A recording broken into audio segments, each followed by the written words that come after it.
Você já parou para perceber como nos primeiros capítulos do Gênesis, quando fala sobre o Jardim do Éden, há uma proibição manipuladora e absurda que nós passamos despercebidos por ela? Então separa aí o seu café, que a teologia é por nossa conta.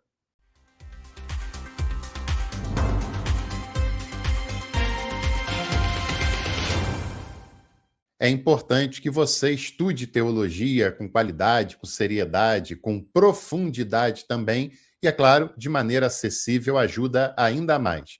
Aqui no Clube de Membros, nós temos um percurso completo para quem quer fazer essa tarefa. E tem cursos a partir de R$ 7,99. Não perca tempo, participe com a gente. Pessoal, esse é mais um episódio da nossa série dos textos polêmicos da Bíblia. E para esse episódio, né, para esse vídeo, nós vamos lá no início do livro, lá no capítulo 2, porque nós temos ali uma passagem que é muito interessante.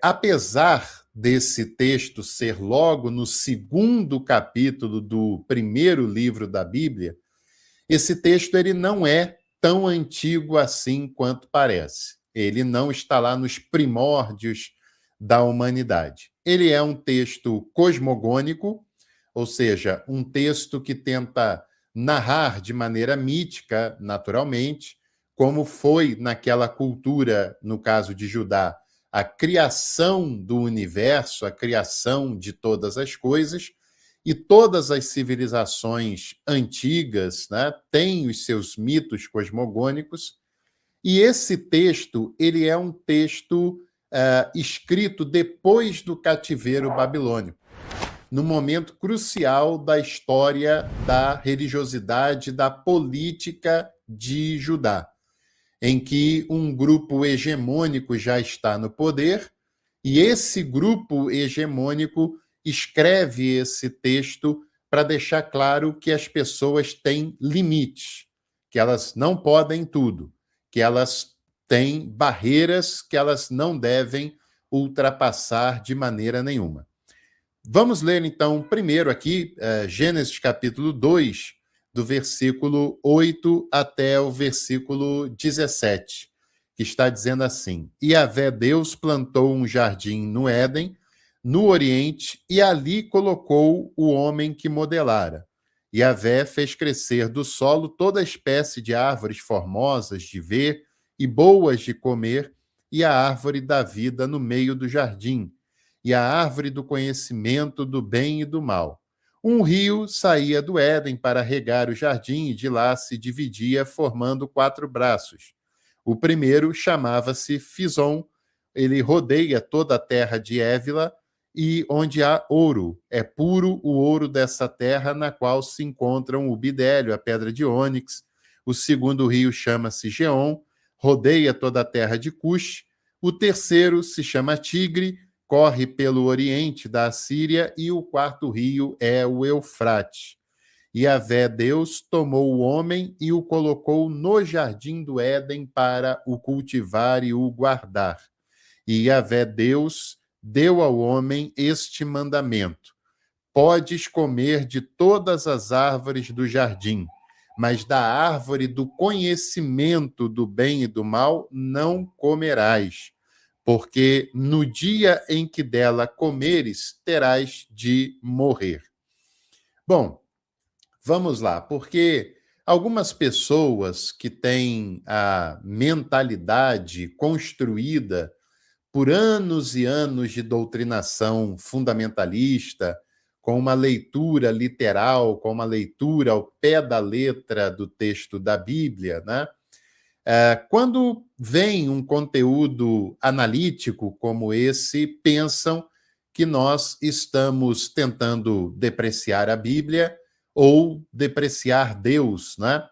Mas não é nenhuma coisa nem outra. Primeiro, porque com a Bíblia nós queremos tentar compreendê-la da maneira mais adequada, e para isso nós também precisamos de ferramentas históricas, religiosas e textuais, né? Então, compreender bem um texto não é ter com ele uma relação depreciativa, pelo contrário.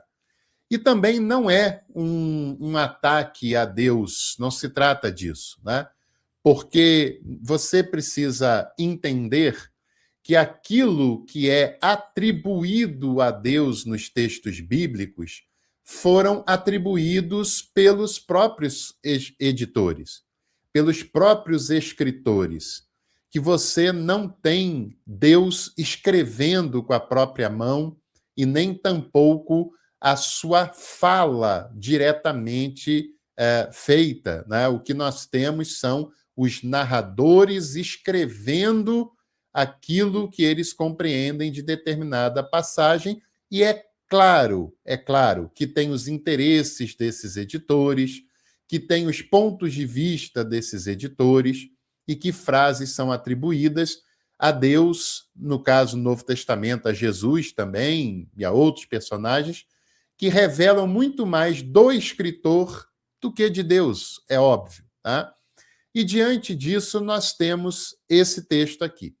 Esse texto que fala sobre o Jardim do Éden, sobre os 4 rios que cruzavam esse jardim, e que Deus teria feito, claro, né, a divindade ali, Yahvé, fez, criou todas as coisas, e criou todas as árvores para que servisse de alimentação para os seres humanos.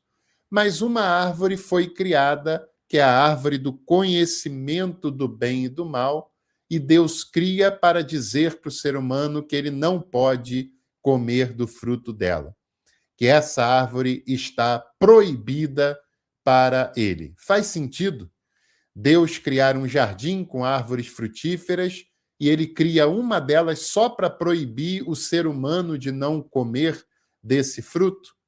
Não faz sentido, evidentemente. Isso não é literal, isso é um ensinamento catequético que está sendo passado através desse relato. E quem é que está passando esse ensinamento? Como eu disse, esse texto ele é escrito pós-cativeiro babilônico, quando os sacerdotes, todos homens, todos de uma elite sacerdotal, já estavam na hegemonia do poder religioso e também um poder com muitas consequências civis e políticas, né? E esse texto é um texto legitimador dessa hegemonia sacerdotal, em que eles querem manter o status quo, em que eles querem manter o esquema, o sistema em que eles são a liderança e manter todo o restante da população subalterno a esse esquema, tá? E veja que interessante, a árvore da vida não está proibida, mas a árvore do conhecimento é que está proibida. O conhecimento é muito mais perigoso para os sistemas políticos, religiosos, sociais, do que a própria vida. Interessante isso não é de agora, né?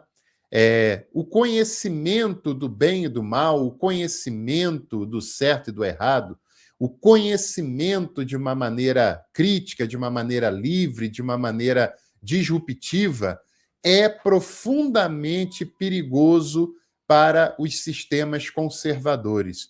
Por isso que esses sistemas conservadores, seja da área que for, da sociedade e da sociedade que for, eles tentam a todo custo calar as vozes dissonantes, calar os discursos livres e disruptivos, né? E eles tentam sempre manter isso à base do medo. Nada é mais funcional do que o medo, principalmente quando nós estamos falando de religião, espiritualidade, salvação, pecado ou coisas do gênero. Por que esses sacerdotes têm o interesse de dizer para as pessoas que o conhecimento está proibido, que o acesso ao conhecimento está proibido? Porque se eles desrespeitarem isso, eles cometem um crime e eles devem morrer por causa desse crime. Olha a seriedade e o peso que dão nessa determinação, tá?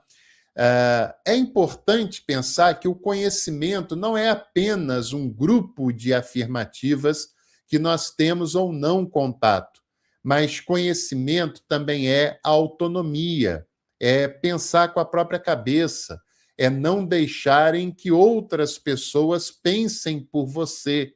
E isso é sempre muito desconfortável para as elites, e não só elites religiosas, não, mas elites políticas, econômicas e por aí vai, né?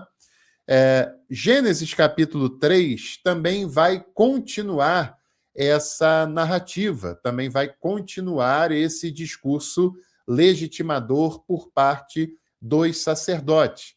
E vai nos mostrar com o texto lá de Gênesis, principalmente do versículo 1 até o versículo 7, que a mulher, ela, aqui já tem a mulher, né? No capítulo 2 não tinha, no capítulo 3 já tem a presença ali do feminino. E que essa mulher está em todo momento tentando seduzir o homem para que esse homem ultrapasse esse limite, para que esse homem desobedeça a ordem que foi estabelecida. Até que chega um determinado momento que ela consegue, o homem desobedece, ela também desobedece, e aí acontece todo aquele desregulamento que a gente já conhece bem, né? O autor desse texto, ele quer deixar claro algumas coisas. Primeiro, que a mulher é que é o fator de desestabilização desse cenário. É um texto com tendências misóginas, é claro. É um grupo de homens que governam essas realidades, que estão no topo dessa hierarquia e que deixam claro que a mulher não pode ter qualquer tipo de liberdade, porque quando tem liberdade de fala, quando tem liberdade de pensamento, ela provoca a desordem no ambiente em que ela se encontra. Então, ela já está fora de todo esse processo, ela já está excluída de todo esse processo que vem logo a seguir, e o texto é proposital nesse sentido, né?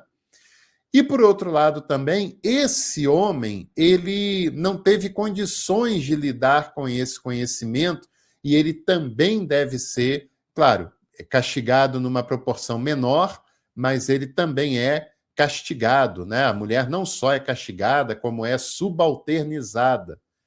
E nós, às vezes, ouvimos esse texto, na maioria das vezes, né? Por lideranças religiosas que nos passam isso como algo natural, que nos passam tudo isso que está acontecendo aqui como uma vontade divina, mas era a vontade dos sacerdotes que já estão no controle do templo, que já estão no controle daquela religião, já estão centralizando o culto e a política de Judá, que querem manter as coisas dessa maneira. É a vontade deles que aqui está expressa, né?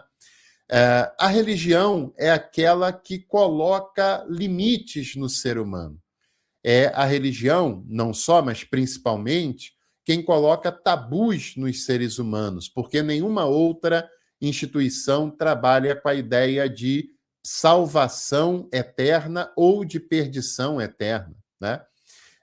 Todas as outras instituições, as suas ameaças, os seus medos, as suas promessas, eles são temporais, eles são para essa vida, para essa realidade, eles têm prazo de validade. Agora, quando nós pensamos numa religião, e principalmente numa religião monoteísta, ela não tem prazo de validade nas suas ameaças e também nas suas promessas, porque ela vai para além dessa vida humana, dessa vida temporal que nós conhecemos, para a eternidade. Porque se você for bonzinho, for obediente, respeitar os limites, se abster do conhecimento, você terá uma vida sossegada e quando essa vida acabar, você ainda terá a vida eterna, a vida para sempre. Agora, se você desobedecer, se você desrespeitar os limites, se você ousar buscar o conhecimento, a autonomia, o questionamento e o que é mais grave ainda, pensar com a própria cabeça e não com aquilo que as lideranças determinaram que você deve pensar, com a cartilha pronta, aí você não só está sendo um criminoso nessa vida, não só está sendo alguém perturbador nessa vida, como também tem a sua vida eterna bastante comprometida. E essa vida eterna pode ser de tormentos. Você entende o peso que existe nesse tipo de narrativa e nesse tipo de propensão que a religião, em geral, costuma fazer, né? O texto ele quer pessoas submissas, e pessoas submissas à autoridade religiosa. São elas que estão em questão. Porque se fala em nome de Deus, na antiguidade principalmente, né? Os representantes dessa divindade são os sacerdotes. É a classe sacerdotal, né? São os representantes de Deus, são os homens de Deus, são os ungidos do Senhor. E na antiguidade, isso era ainda mais comum de acontecer, ainda mais legitimado de acontecer, mas nós também sabemos bem que em nosso tempo, no período contemporâneo, também muitos líderes, muitos religiosos usam esse tipo de argumento, de artefato, de se reivindicar o ungido do Senhor, o intermediário de Deus e o povo, né? Aquele que fala em nome da divindade. Ou seja, essas estratégias, né, principalmente usadas aqui no texto, é para confundir a divindade com a própria classe sacerdotal, de tal maneira que desobedecer o sacerdote é desobedecer o próprio Deus. Ouvir as palavras do sacerdote é ouvir o próprio Deus, de tal maneira que isso chega a um ponto que não é mais separado, né? Enfim, a religião mostra isso, mostra o pecado além do crime, o pecado que pode se estender para além dessa realidade. E uma vez que se trata de eternidade, salvação, perdição, agradar a Deus, desagradá-lo, pecar contra ele, isso gera um medo e um pânico ainda mais pesado do que as ameaças que outras instituições podem causar, né? Porque nem a morte terrena é capaz de superar esses medos, porque eles vão para além disso. Então, isso se torna algo pesado, algo manipulador, um discurso legitimador, e há muito tempo que as religiões, e o cristianismo, por exemplo, na Idade Medieval, em muitas denominações atuais, né, usam o medo como um instrumento pastoral, como um instrumento de condução das massas, e, é claro, sempre com o objetivo de que haja obediência, submissão e, principalmente, que as pessoas fiquem o mais longe possível do conhecimento, porque é o conhecimento quem liberta, é o conhecimento quem dá autonomia, é o conhecimento que tira as instituições conservadoras do seu conforto, e é o conhecimento quem nos faz pensar com as próprias cabeças. Até Oséias já dizia isso, né? Que é o conhecimento quem liberta, e de fato é assim, e por isso ele é tão perigoso para alguns que querem manter você o mais distante possível do conhecimento. E se você gostou de mais um episódio dos textos polêmicos da Bíblia, não vai se esquecer de deixar aqui a sua curtida clicando no joinha, e aproveite também que o vídeo está chegando ao final para hypar até 3 vezes de maneira gratuita, o que também ajuda muito o nosso canal. E em breve a gente se vê por aqui com mais conteúdos teológicos. Até lá!